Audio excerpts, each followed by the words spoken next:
Greetings and salutations, everybody. My name is MiAh the King, and today we're going to be looking at a game that just came out yesterday called Crossroads in First Impressions. Wait a minute. Crossroads in. These are my first impressions. Oi. Alright, first off, let me say I love this game. For what it is and for what the developers are charging, I love this game. However, that's not to say that I don't have any bad things to say about it. I'm brutally honest, and if you're just now figuring that out, then you need to go back and watch some of my earlier work.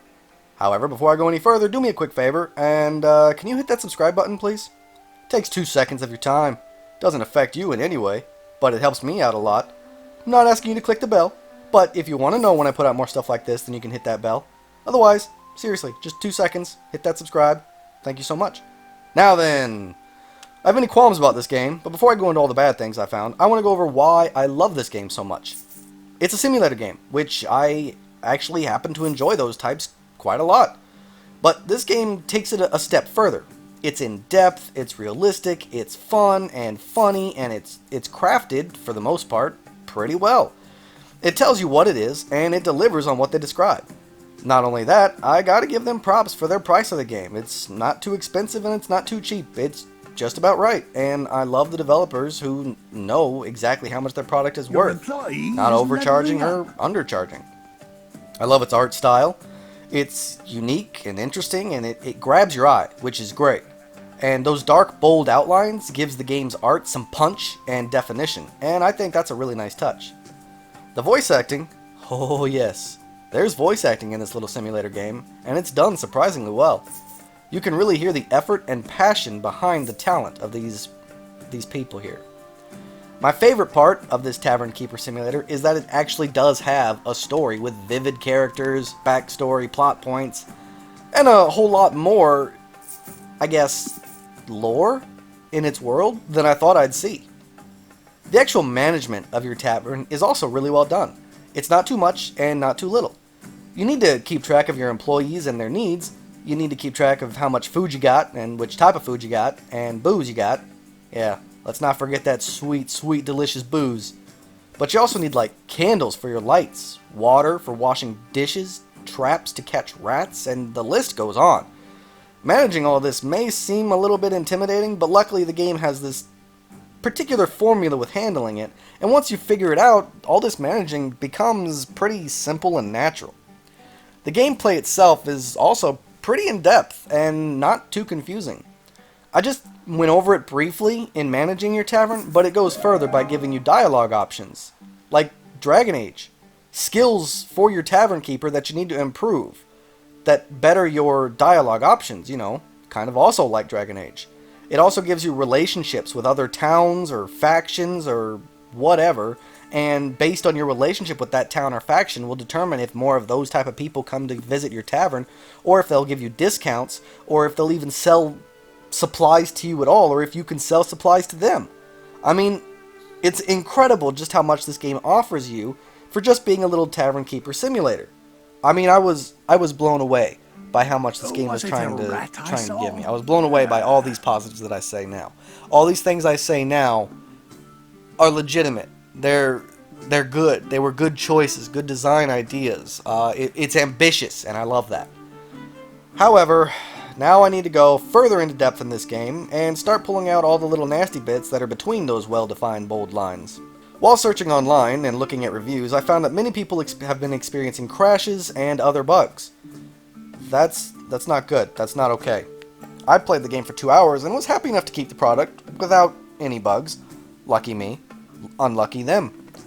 Actually, you know what? Hang on, I take that back. I did have one bug.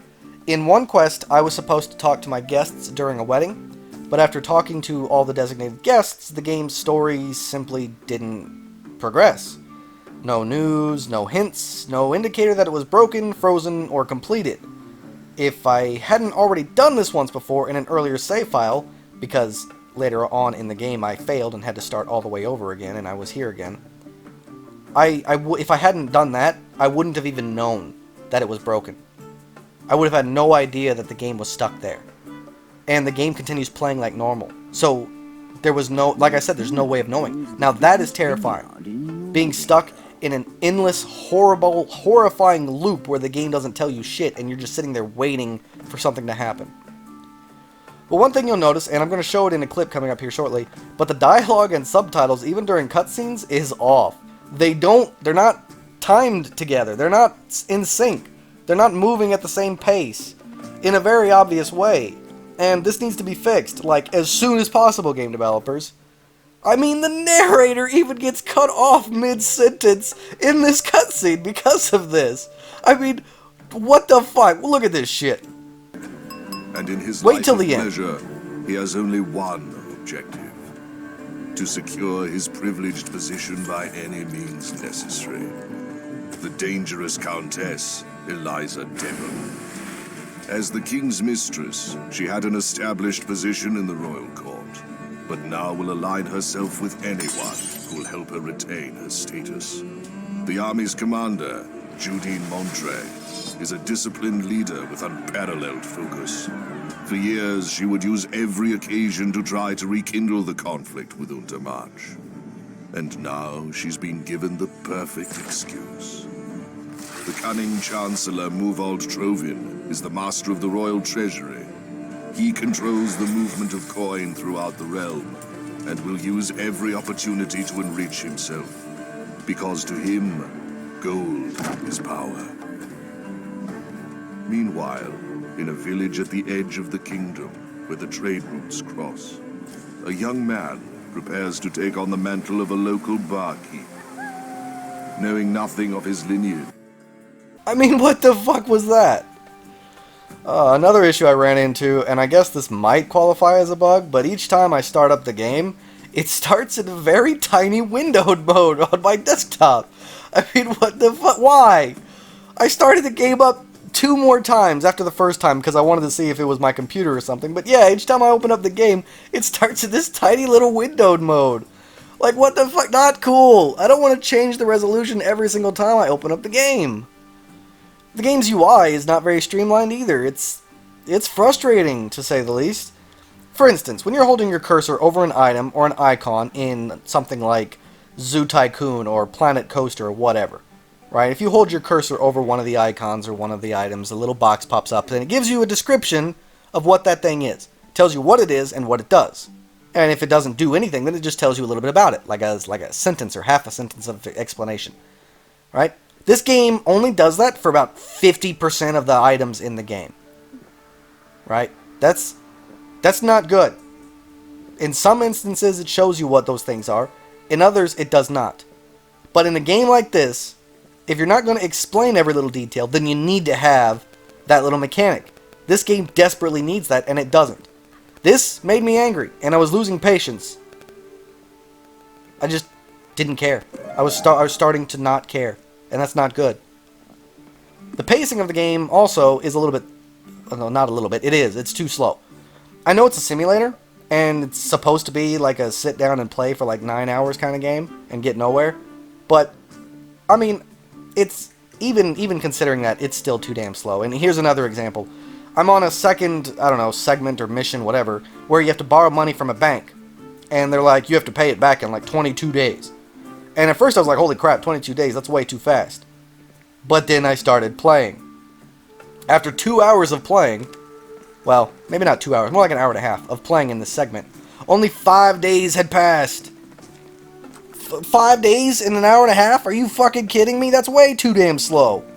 Not only that, but the majority of your customers, because you do own a tavern, only come at night.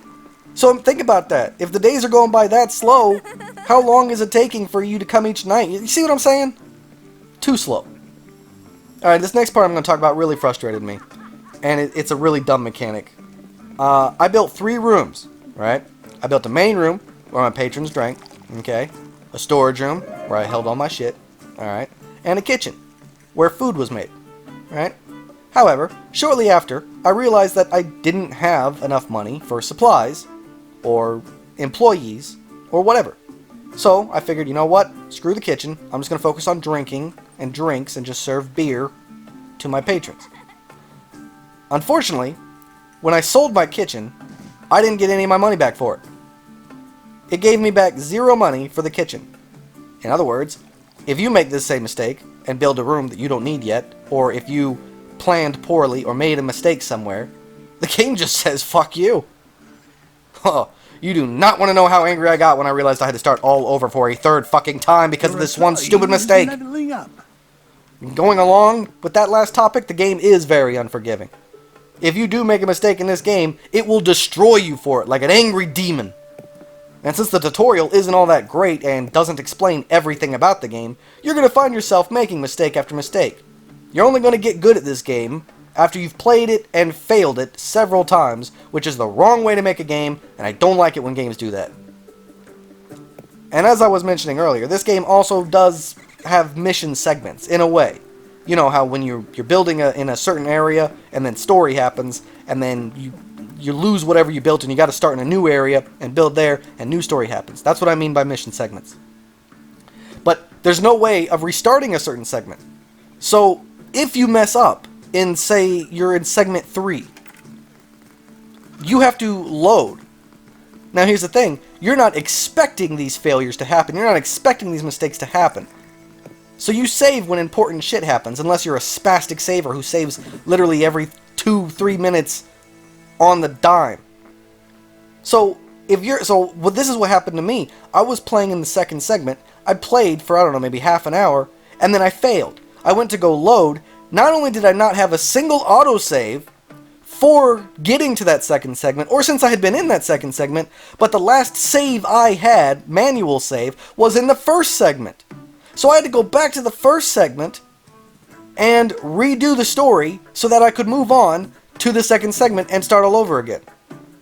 That's horrible. Horrible autosave mechanic. And I'm getting really sick and tired of games that giving me shitty, horrible autosave mechanics. It's starting to become a pet peeve of mine. This game also has some very weird gameplay mechanics that almost drove me to insanity. I was trying to build a second floor and place bedrooms there for travelers to sleep in, but it wasn't working, and there was no reason why. It wasn't telling me why, it just wasn't working. I'm going to show you a clip. Watch this clip. You'll see the frustration I'm going through. I'm trying to figure out what the hell's happening.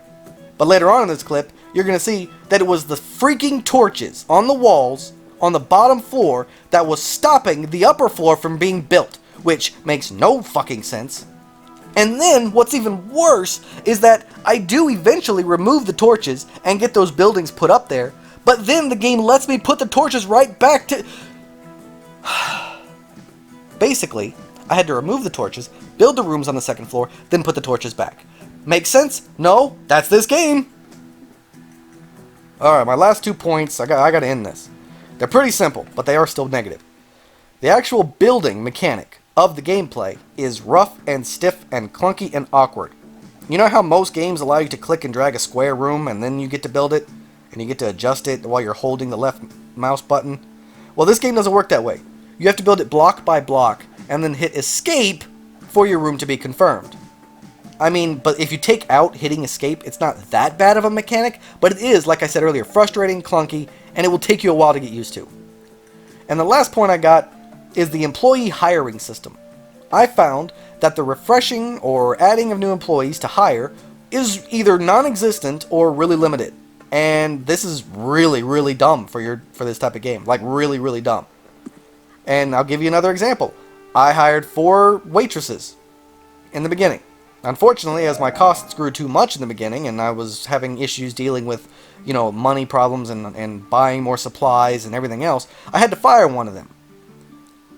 But as time went on, and I started to get more customers, and I started to get more popular, and I started to get more money, I wanted to buy another waitress to replace the one that I lost. However, I could not. The 4 that the game gave me were the only 4 it was going to give me for that entire fucking segment. And I kept going back and checking to see if there were any more waitresses to hire. And even after an hour of waiting, there were still no new waitresses to hire. Why? What is happening with this game? I mean, I'm going a little bit off script here, but it's like these game developers wanted to make a simulator game that had story, that had RPG elements, but it was still, like a management sim. But it's like they have never played one in their life, or they've only played shitty ones. Some of the key gameplay mechanics and fundamentals that you see in every single fucking simulator game is not here. Clicking and dragging to build things, not here. Hell, even creating a new room. Like, you've got your kitchen, right? And you built your kitchen, and you realize your kitchen is too big. Well, you know how you would usually expand it in a game? You click outside and drag the square towards the kitchen, and then attach it, and then the two rooms combined. That's not how it works in this game. If you do that, you'll have one kitchen, and then another kitchen, with a wall separating them. They're not combined. They're not mixed. They're not together. Instead, you have to go inside the room and click and drag outward. But once again, it's only block by block, so clicking and dragging doesn't really do much. Your employee is leveling up. Not only that, the employees. Every fucking management simulator game gives you a plethora of these. This game gives you a very select, limited amount, and that's it. Okay, you know what? Alright, there you go. Those are my thoughts for this first impressions impromptu review, whatever the fuck you want to call it. Normally, I only look at a game for about 30 minutes in a first impressions, but with a game like this, I felt like it needed more time. It is a simulator. I mean, I guess you could call this an impromptu review, but whatever. I haven't delved deep enough to call it a review, and I delved too deep to call it a first impression, so fuck it. Call it whatever you want. The point is, after 2 hours of playing, I find myself still wanting to play and learn the game. My fear is, however, that the developers won't make any changes or edits. They're not going to do any updates or anything. Because if they don't fix the problems that I mentioned above, this game isn't worth what I spent on it. They are charging $20 right now. And if they fix some of these problems, it's worth that money. But if they don't touch it again, it's only worth 10. It's only worth half of what they're asking. So if that kind of stuff bothers you, then, you know, maybe you should wait a month or two and see if they actually do make any updates or changes to the game.